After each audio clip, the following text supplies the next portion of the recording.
So basically we started learning the law of DMU that we did now itself. The law of DMU was constantly studied. तो law of DMU ने क्या सिखाया sir? Sir हमारे को sir law ने ये सिखाया कि जो भी यूनिट्स ऑफ कमोडिटी बढ़ते जाता है तो उसकी मार्जिनल यूटिलिटी क्या हो जाती है? डिमिनिश हो जाती है. सही बात है दोस्तों. What we studied, if the units of commodity increases, the marginal utility should diminish. Is it clear to us? But this law is given by whom? Professor Alfred Marshall. Isn't it so? तो अगर गलती से इस law के खिलाफ कोई जाता है, मतलब सर मतलब अगर रूल चेंज होता है, रूल चेंज होने का मतलब व्हाट इट इज कि sir if units of commodity अगर बढ़ता है और मार्जिनल यूटिलिटी भी अगर बढ़ता है तो क्या लॉ एक्सेप्ट करेगा या नहीं करेगा? नहीं करेगा ना दोस्तों, रूल उल्टा हो गया. अल्फ्रेड ने क्या बोला था? MU should diminish. बट किसी भी कारण से अगर एमयू इंक्रीज हो गया, द लॉ इज एक्सेप्टेबल और not acceptable? Absolutely not acceptable. So due to that reason अगर लॉ एक्सेप्ट नहीं होगा, we need to consider what? Assumption. बोलो इतना समझा गया?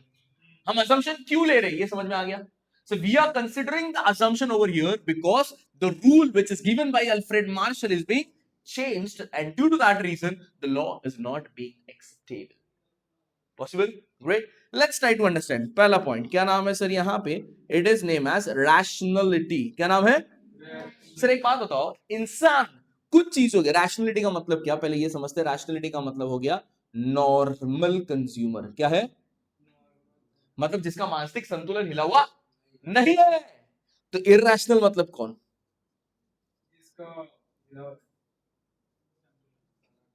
तो इरैशनल कंज्यूमर मतलब जो अबनॉर्मल है. सर अबनॉर्मल मतलब क्या? जैसे कि सर एग्जांपल, फॉर एग्जांपल ऐसी कुछ चीजें हैं जिंदगी में जो हमें जितना मिले उतना मजा. सर लाइक नहीं, लाइक मनी. सर हम खुद इरैशनल है सर. याद करिए, पैसा ऐसा चीज है सर, रोड पे चलते चलते आपको 100 का नोट मिला, ओ माय गॉड, फिर चलते चलते और एक 100 का नोट, फिर 500 का note. So just imagine sir, मजा जास्त आएगा कम आएगा? पहले 100 का नोट शॉर्मा खाएंगे, दूसरे 100 का note triple rice half plate खाएंगे, और एक 100 का note full plate triple rice खाएंगे, 500 का नोट दोस्तों को भी खिलाएंगे. तो मतलब सर आपकी मार्जिनल यूटिलिटी बढ़ते जा रहा है या घटते जा रहा है? तो मतलब सर अगर मार्जिनल यूटिलिटी बढ़ा तो लॉ एक्सेप्ट. तो अल्फ्रेड जी मान के चलते ऐसे बिहेवियर पे लॉ कभी भी स्टडी नहीं किया जा सकता. हम उन्हीं चीजों में लॉ स्टडी करेंगे जहां पे इंसान क्या है? नॉर्मल. जैसे कि आमरस का वाटी, पहला आमरस पी या दूसरा आमरस पी या तीसरा नहीं, बस रे कितनी गोड़. समझ लेगा. That's point number 1. I hope it is clear. Second point. Sir second point की अगर बात करें तो it is called as cardinal measurement. क्या नाम है? मेरा एक सवाल है आप लोगों से, जो सही जवाब देगा उसको हम तो कहीं ना कहीं सर सवाल ये है, utility can be measured in numbers, true या false? Utility can be measured in numbers, true या फॉल्स? ये सीख क्या है भाई, मैं दिल खुश हो गया इसके जवाब से. Utility can not be measured in numbers. तो ब्यूटीफुल कहती है सर क्या फालतूगिरी है, पिछला अभी थोड़ी देर पहले आप बोला 10 8 6 4 0, क्या फालतूगिरी. बोला भाई देख, कुछ चीजें जिंदगी में होती नहीं है बट माननी पड़ती है, मानने से जिंदगी आसान हो जाती है. लगे तो वैसे पड़े हुए जिंदगी के, तो लगाते थोड़ी जाएंगे सर. मान के चलेंगे कल फिर एक अच्छा दिन आएगा, फिर नया सवेरा होगा, फिर जिंदगी में कुछ बदलेगा. हम मान रहे, वैसे यहाँ पे भी सर हम कार्डिनल मेजरमेंट पॉसिबल नहीं है बट मान के चल रहे ताकि हम लॉ को सही तरीके से क्या कर सके? कंपेयर एंड अंडरस्टैंड कर सके. क्या कर सके sir? Compare and understand the law properly, इसीलिए मानते हैं. तो मेरा वापस से एक सवाल है sir, as per law utility can be measured in numbers, true या false? True. As per law, law के हिसाब से अज्यूम्ड है कि हम कर सकते हैं, बट खाली लिखा हुआ है utility can be measured in numbers, तो answer is false. Important objective याद रहेगा. Utility can be measured in numbers, true या फॉल्स? है ना? यस. तो अगर हम कहीं ना कहीं सर उसके बाद अगर यहां ऑब्जर्व करें utility as per law, utility can be measured in numbers, true या फॉल्स? एज पर टाइम भैया possible? Yes. As per assumption possible? Yes. इन सब का नाम होगा तो पॉसिबल। अगर खाली स्टेटमेंट है utility can be measured in numbers तो पॉसिबल नहीं है। आई होप इट इज क्लियर दोस्तों। चले नेक्स्ट पॉइंट इज होमोजेनिटी। क्या नाम है? होमोजीनिटी। सर होमोजीनिटी का मतलब क्या? होमोजीनिटी का मतलब the product the commodity should be identical. Identical का मतलब क्या होता है? Same in terms of size, shape, colour, taste etcetera. जैसे कि सर हम दुकान में गए, वड़ा पाव खाने का मन किया सर, भाया को बोले वड़ा पाव गरम है क्या? माखा थोड़े हाँ बोलता है। तुमने लिया, पहला बाइट खाया, ठंडा निकला, पूरा मूड ऑफ। फिर वो तुम खा रहे हो, तुम्हारे सामने अब नया वड़ा पाव तल रहा है, ये खाने से ज्यादा फोकस हुआ है और एक खाओ क्या, ये तो ठंडा निकला, सेकंड वाला खाता हूँ मजा आएगा। तो बता पहले वाले से तुझे एमयू ज्यादा मिला या कम मिला? क्योंकि ले वो ठंडा था, मजा आया, पर थोड़ा थोड़ा थोड़ा कम। सेकंड वाला गर्मा गर्म सा, जैसी तूने, गरम लागतं ना सर, पण खायचं सर, पसीना इधर से गड़गड़ता है, चालेल सर मी खाना, यस सर नो। तो सेकंड वाले पे मजा मजा ज्यादा की कम लग गए, मजा ज्यादा नॉट अलाउड। मजा क्या होना चाहिए? तो लॉ एक्सेप्ट करेगा क्या? बट अगर मान लो दूसरा बड़ा पाव उसने ठंडा दिया होता, इसको मारेंगे अब, यस और नो, तो एमयू क्या हो जाता? डिमिनिश। क्या हो जाता? समझ में आ गया सर? Any doubt? चौथे पॉइंट का नाम है कंटिन्यूटी। क्या नाम है? इसमें कुछ खास कॉन्सेप्ट नहीं, कंटिन्यूटी ये समझाता है कि आप जो भी कमोडिटी कंज्यूम करोगे वो कैसे होना चाहिए? कंटिन्यू में होना चाहिए। No time gap interval. क्या बोला उसने?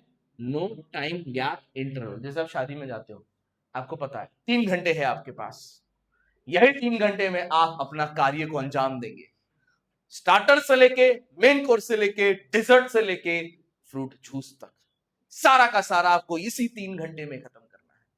आपको वापस दोबारा मौका नहीं दिया जाएगा कि आज 10 आइटम खा के जाएंगे, कल दोपहर में 10 खाएंगे, फिर अगले दिन आके शाम को 10 आइटम खाएंगे। नहीं, ये गेम कंटिन्यूटी का है।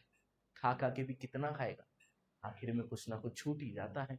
डब्बा में भर के लेके जाने को देते भी नहीं है सर, कितना बुरा लगता है। तो कंटिन्यूटी क्या बोलता है कि आप टाइम प्लीज नहीं बोल सकते, आप कंटिन्यूस। एक बात बताओ, आप सुबह लेक्चर आए, 6 घंटा लेक्चर बैठे, कैसा लगेगा? सर दुखेगा, बोर तो तेल लगाने का पहले दुखेगा सर खड़ा के। बट यही अगर आप सुबह 2 घंटा है, दोपहर को 2 घंटा है, शाम को 2 घंटा है, शायद ज्यादा समझ में नहीं है, आने जाने को बोर होगा, but at the end of the day sir focus ज्यादा होगा, सीखने का मौका ज्यादा, बिकॉज हर एक गैप में आपको अच्छा खासा खा पी के सो के आने का मौका मिल रहा है। पॉइंट है ना? तो जैसे गैप होगा तो एमयू, गैप नहीं होगा तो एमयू, तो इसीलिए उसने क्या कंज्यूम किया कि it should B continuous, it should B continuous. समझे? नेक्स्ट वाला रीजनेबिलिटी। क्या नाम है सर? रीजनेबिलिटी। मेरी प्यारी लड़कियां, आप लोग आगे जाके शादी करोगे क्या? ये ना बोल के 4 बच्चे पैदा करता है, ना बोलता है, मालूम है क्या बेटा? ना मत बोलो बेटा, करो। तो मान लो सर आपको ऐसा शादी करने का मन नहीं है और लड़का वाला घर पे रिश्ता देखने आया है ना, मम्मी ने उस दिन मस्त सजाया, ले ब्यूटीफुल, अब मम्मी और पापा आवाज दे रहे, ए बिटिया जरा चाय लेके आना। जी मम्मी आई।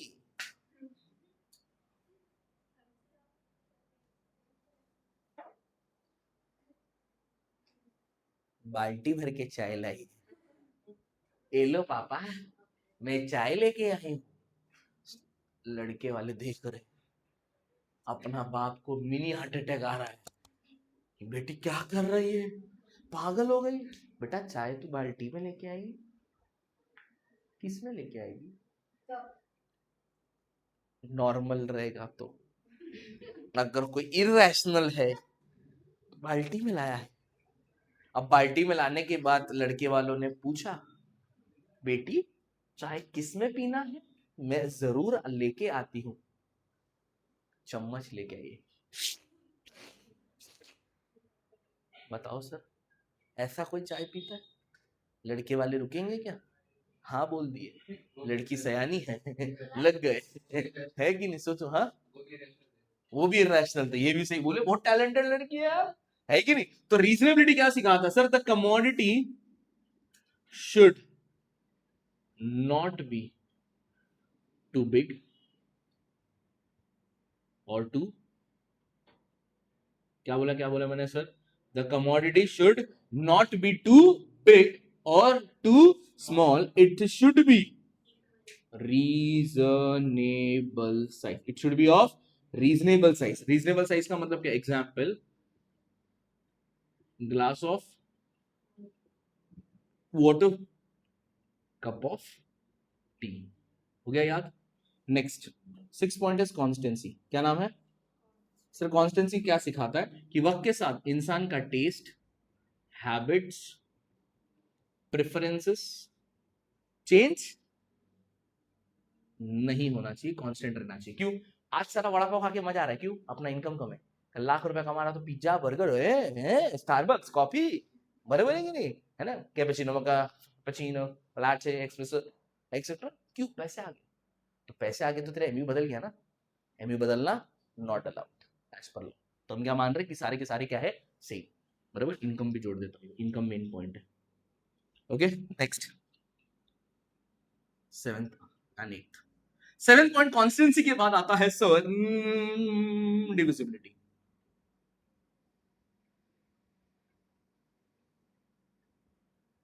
सर आप कलिंगड़ खाना पसंद करते हो क्या, कैसे खाते हो कलिंगड़, कुछ चीजें हैं जिसको काट के खाओ तो मजा, बट कुछ चीजें हम एक ही खा सकते हैं, जैसे एसी, एसी खरीदा तो 4 थोड़ी खरीदोगे, पहला एसी खरीदा कितना मजा आया, दूसरा एसी खरीदा कितना, अरे पागल है क्या रे, क्या घर पे मना ली, नहीं लगाया, एक हॉल में एक एसी लगाया बस हुआ, अरे इंसान रहता है, बराबर है कि नहीं। तो बट वाटरमेलन एक पीस खाएगा, पहला पीस खाया कितना मजा आया, दूसरा पीस खाया कितना मजा आया, ऐसा गिन सकता है ना, क्यों, because watermelon is divisible, AC is not divisible, say I am star, I am not divisible sir, मैं एक ही हूं, ऐसा थोड़ी बोल सकता है, पहला कसरा आया कितना मजा, मैं माँ बाप ने एक ही लाया, दूसरा लाया लेकिन थोपड़ा सूरत नाम अलग है कि नहीं, बराबर ना। At the end of the day divisible मतलब वो कमोडिटीज जिसको डिवाइड कर सकते हैं या नहीं कर सकते हैं, कर सकते हैं, उसी पे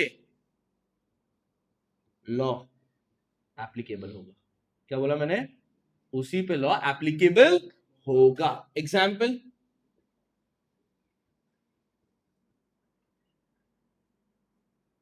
watermelon, in out. And the last one, they assume that किसी भी कमोडिटी का क्या होना चाहिए, single bond, like example xerox. Sir xerox किसके लिए काम आता है, जेरोक्स करने के लिए, सर जेरोक्स में आप मेरा एक फोटो स्नैप निकाल सको तेरी जेरोक्स के मशीन में, और थोड़ी थोबड़े का सर आप मेरे को एक कलर जेरोक्स देगा ना, ये ले थोबड़ा ले मार वहां का प्रिंट ले, ना कहीं से आइल पॉसिबल है क्या, जेरोक्स का एक ही काम है सर, काम खत्म, फिनिश। बट अगर इलेक्ट्रिसिटी की बात करें, बटन दबाया एसी चालू, बटन दबाया लाइट चालू, बटन दबाया फैन चालू, बटन दबाया वाईफाई चालू, एक के बाद एक के बाद एक के बाद एक एमयू बढ़ता है ना, तो वो होना clear है। These are the assumptions of the law. The first one is rationality, second one cardinal measurement, third one homogeneity. Homogeneity मतलब क्या था, commodity should be same or different, same. Continuity मतलब क्या, there should be no time gap interval. Reasonability, commodity ना ही ज्यादा बड़ा होना चाहिए ना ही ज्यादा छोटा होना चाहिए, it should be of reasonable size, example glass of water, cup of tea, constancy, taste, habit, preference change होना चाहिए कि नहीं होना चाहिए, नहीं होना चाहिए। डिविजिबिलिटी, हम उसी कमोडिटी पे लॉ एप्लीकेबल कर सकते हैं जो कमोडिटी काट सकते हैं, जो कमोडिटी काट उस पे लॉ स्टडी। मोबाइल फोन खरीदा, डीएमयू एप्लीकेबल नहीं, एक ही खरीदता ना आदमी, एक फोन, दूसरा फोन, तीसरा फोन, चौथा फोन, है कि नहीं, सिंगल पॉइंट, क्लियर, श्योर, समझा। Thank you very much for this session for the day, thank you very much, good day. एक छोटा सा पार्ट हमारा